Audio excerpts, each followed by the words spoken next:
Yes, Jurgen, I was just wondering what your thoughts are and any messages that you have for the Hillsborough families following yesterday's verdict in court.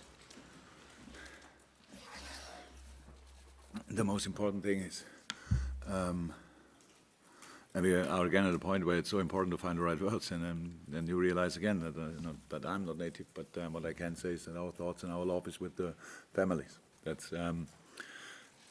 and that we are there for them, because I can imagine it's a big disappointment there, big frustration, sadness, of course, that this looks like the final verdict, and so I understand. I'm now 4 years in, and I understand absolutely. Met not only Margaret, but Margaret more often than other people, and I respect a lot how much they fought, how long they fought, and it shows how much it showed always how much it means and meant to them, and so that's it. But apart from that, we have to, the better people in the club have to send the right messages about that. But we are there for them 100%. Jurgen, unfortunately, another Premier League manager has lost his job today. Your thoughts on the dismissal of Unai Emery? I was surprised when I got up this morning and saw the news. Yeah, what can I say? That's how the football world is. I have no inside information. I have no clue what exactly happened there. But obviously, the people were not happy. The deciders, the board was not happy with the performances, with the results, whatever. And at the end, they have to make decisions. That's our life. That's how we. That's what you sign in the moment when you sign a contract. That we have to make the best of the situation in the club, and when people think it's not the best, we don't do the best, then that's a possible solution. And obviously it happened now to Unai. I wish him all the best, of course. He's an outstanding manager, and he showed that in in different countries, in different leagues. So yeah, he will be fine in the future. But of course, I'm sure he had big ambitions with Arsenal, and it didn't work out. Yeah, and now Arsenal has to find a solution. Maybe I heard Freddie's taking the job now, right? For interim wise, so yeah, so that's how it is. There are coaches out there, and younger coaches, maybe less experienced, but that doesn't mean a lot. So maybe he can take the chance. I don't know. Within the last time, we've had confirmation that Fabinho suffered ankle ligament damage. Were these your worst fears confirmed, and how much of a loss will he be in this intense period for you? Oh yes. Of course, that's absolutely bad news. Nothing good to say about that. So, about the time frame or how long it will take, we are not sure 100%, but it looks pretty sure that he will not be involved in the Christmas fixtures. Let me say it like this. So that obviously takes a while. Yeah, that was the whole night after the game. Probably everybody in the interviews, nobody asked me about that, and that was my main problem immediately after the game. But meanwhile, we know it since 2 days roundabout, and we have of course solutions for that, for the position. We have to replace him. We can replace him. We played without him, played good without him. That's all okay. But now it's important that he gets doing the right things, and then we'll be back as soon as possible. And until then, yes, we have to find solutions. That's always. We are not the only team to injure players, so that's what we have to deal with now, and we will. You're unbeaten at home in the league in over 2.5 years now. It's a great place to play football. The fans very much help, and now you've got expansion plans for another 7,000 inside Anfield. This is just going to make it even more invincible to play in, isn't it? Fantastic news. Yeah, not for that reason, but I can lose in a stadium with 100,000 people in, unfortunately. So, yeah, it's really early stages, so I don't even know exactly what I'm allowed to say, but it's or what I can say. I saw pictures of it. Obviously, it looks really good. To be honest, that's nice, but very early stages, and it's yeah. The club tries. Obviously, the best news with that is that nobody knows if it will happen, when it will happen exactly. But the best news is obviously this club is constantly try to develop and make the next steps, and that's what I like about the news. Really, making this iconic place available for more people is a very good idea. Could have been mine, it's not mine, but could have been. So it's exciting, but nobody knows exactly how long it will take or whatever. But the plans are in our mind, and that's a good start. Just in terms of the goals that your squad are scoring this season, I think they've spread around the number of your squad players more than any other squad in the Premier League. I think there's only 5 in your squad that haven't scored in the Premier League that have played there this season. Is there a certain satisfaction with that you're not having to rely on just the front three to do it, that everybody is now chipping in? Look, we always discuss different things. So I think it's not too long ago that we spoke about that. We rely so much on our front three. Now we speak about that. I couldn't care less who scores, to be honest. At the end, I'm really happy when the ball is in the net, in the back of the net. So, yeah, of course it's good, but I still think we could have scored more goals. To be honest, that's the truth as well. So, yeah, makes us a bit more unpredictable for sure, but it's nothing I really think about. It's what I think about in the moment, and maybe again we come to that point. We play Brighton with a very, very exciting development, to be honest, when you see them playing now, how they play, the way they play, the possession they have. I think they're 7th or so per possession in the league. They had against City 48 or so. That they play proper football, so they have really our own plan, and I respect that a lot. Graham is doing a really good job, and so that's our issue now, not who scores or whatever. We have to score to win the game. And we don't play, it's not allowed to go in the game like 2.5 years or whatever. We don't think about that. You know that I told you often enough, but it's just a tough one. So that's now this last game, because from now after that game, then pretty much everybody has these kind of 3 games a week coming up now with different cup competitions. But Brighton had a full week to prepare. So, and they are innovative, and they think a lot about football, obviously, and so they will come here and try to get the points. I'm 100% sure, so no doubt about that, and we have to be ready. 3 days after our game, a very intense game against Napoli, so that's the things I think about, nothing else. Every 3 days. Sorry.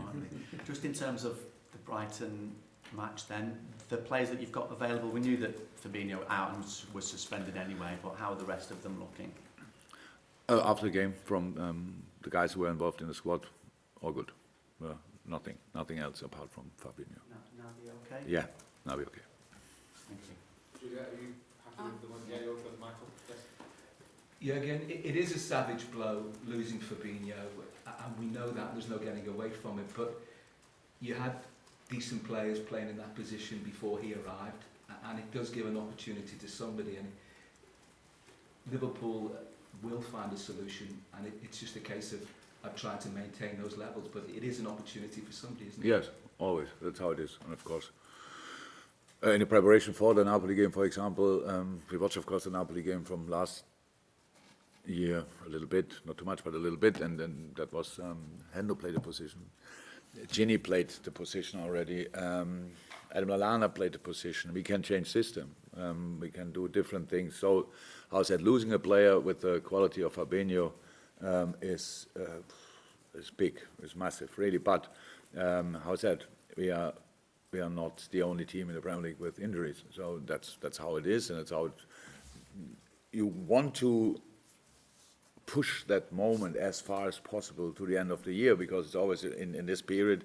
We are 2 weeks out, you miss 6 games, so that's how it is. But that's now the case.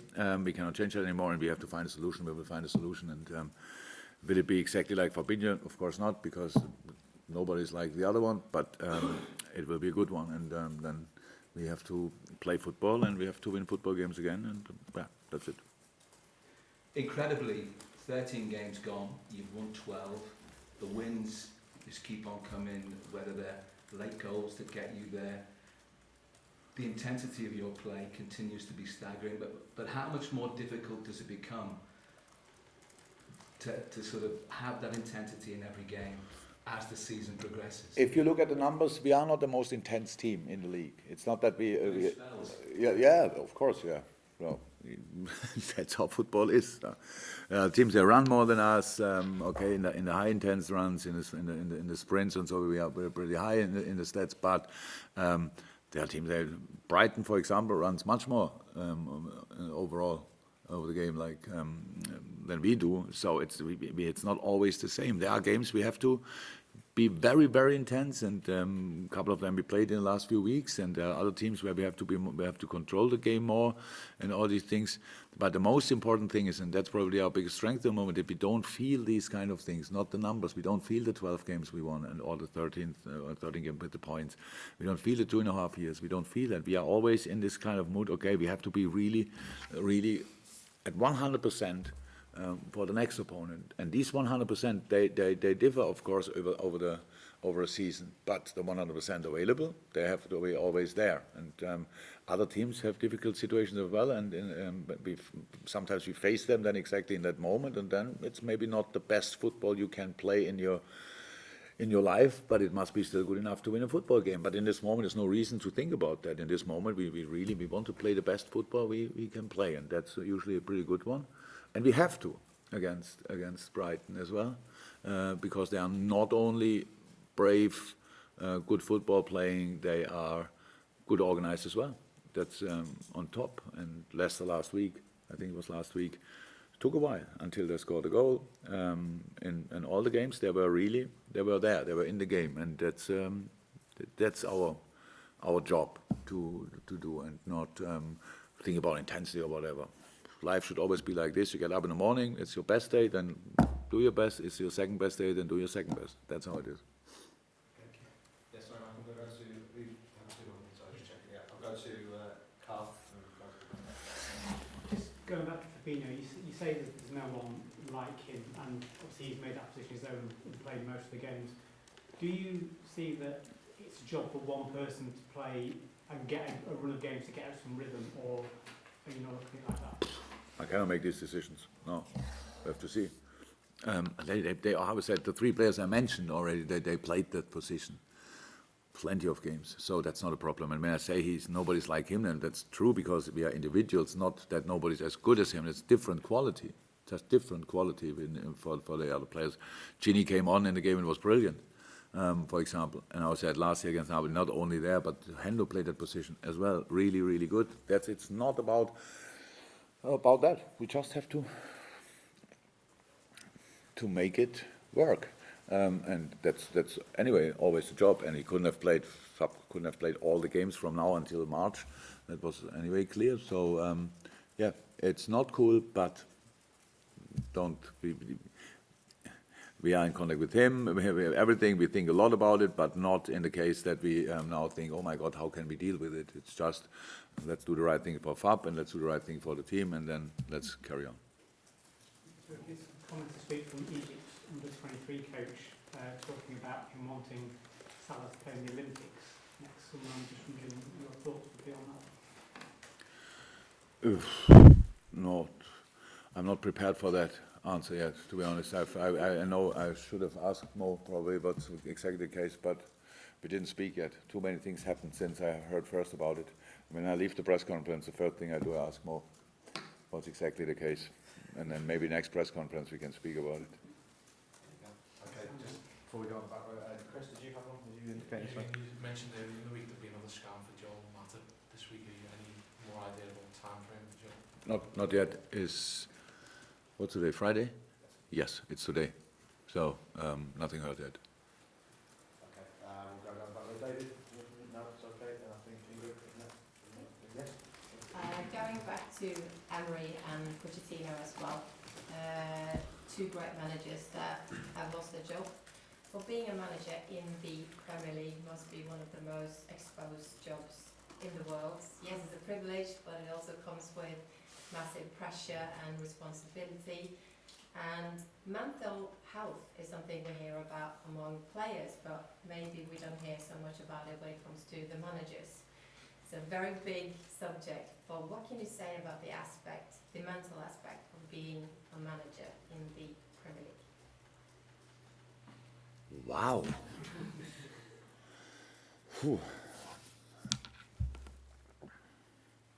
Yeah, it's an intense job. Absolutely. I don't think I've ever heard about,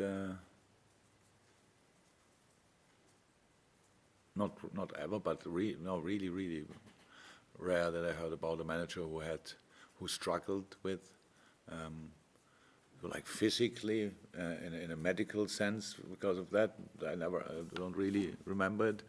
Maybe it happened, but then I forgot it. It's, yes, there are a lot of things you have to accept before you do the job. And what is really important, a really important skill for a football manager is to ignore a lot of things around you. I'm pretty good in that. So means, is there pressure? Probably. But knowing about pressure doesn't mean exactly you have to feel it constantly, because you cannot use it. So ignore it. Your responsibility, yes, a lot. But that's a fact before you start, so you just can ignore it as well. You just have to do your best. That's actually constantly. And then you know that as well, that it maybe sometimes it doesn't work out for reasons you cannot really have influence on. So that just goes in a direction. It's difficult. That happens from time to time. So I haven't experienced this. Yeah, there is. It's a very the main problem of us actually, I think, is that we are so in public constantly that everything what we do is like judged, criticized, whatever. And I decided long ago to ignore that as well. So I have no clue what exactly is written about us or whatever. So when our results are bad, then I feel bad. And when they are good, I feel good. Easy as that. And at the end, I don't think there are a lot of managers out there. They struggle with it. But it's nice that you think about it. It doesn't happen too often that somebody thinks about us. So and on behalf of all the other managers, thank you very much for caring. But I really don't know a lot. Thanks, Ben. Good, thank you. Thank you.